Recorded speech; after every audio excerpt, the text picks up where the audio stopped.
Hi everyone, in today's video I'm gonna show to you how to open a Just Eat driver account.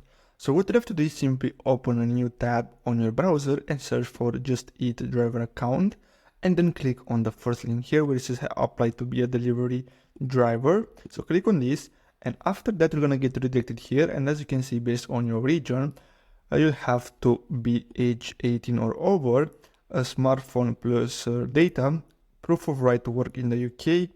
And as you can see, if you plan to deliver with your motorized vehicle, you need to see your license and business insurance, and apply only.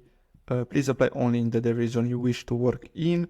We are not able to offer you opportunities in a different zone, so you have to simply click on apply here, and then you have to simply enter your first and last name, your email, your phone number, and select the city or town, and basically that's all you have to do. You have to simply click on create account, and that's it.